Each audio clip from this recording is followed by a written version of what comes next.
चढ़ल जवानी तोहर गजब छोलाइट, जवानी तोहर गजब छोलाइट, चढ़ल जवानी तोहर गजब छोलाइट, चढ़ल जवानी तोहर गजब छोलाइट, दुनू बोल करो भुक भुक गे गे तोरा देख के हमर इंजन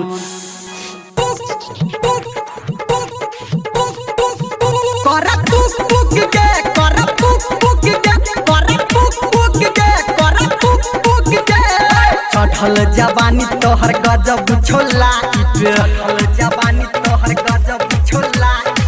चढ़ल जवानी तोहर गजब छोलाइट, चढ़ल जवानी तोहर गजब छोलाइट, दुनू बोल कर भुक भुक गे गे तोरा देख के हमर इंजन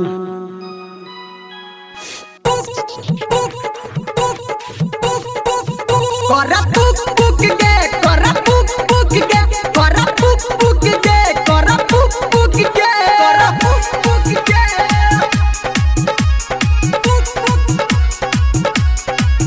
कर पुक पुक गे,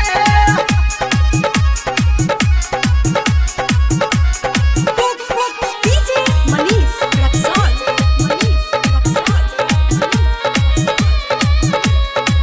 अभी आप सुन रहे हैं सावरिया म्यूजिक। कर पुक पुक गे।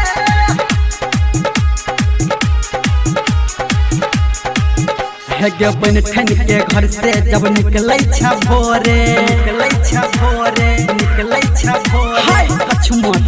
माछ मन हमर करे, कछ माछ मन हमर करे। है गे बन ठन के घर से जब निकलै छ भोरे, कछ माछ मन हमर करे। टोला मोहल्ला के सबटा छौरा,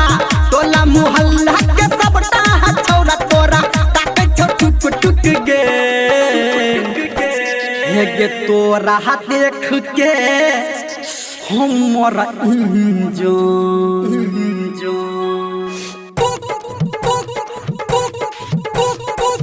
कर पुक पुक गे, कर पुक पुक गे, कर पुक पुक गे, कर पुक पुक गे, कर पुक पुक गे, कर पुक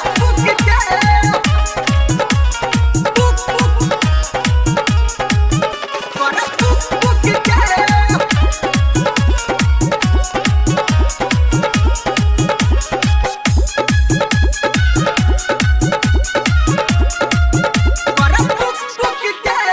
डीजे मनीष रक्सौल,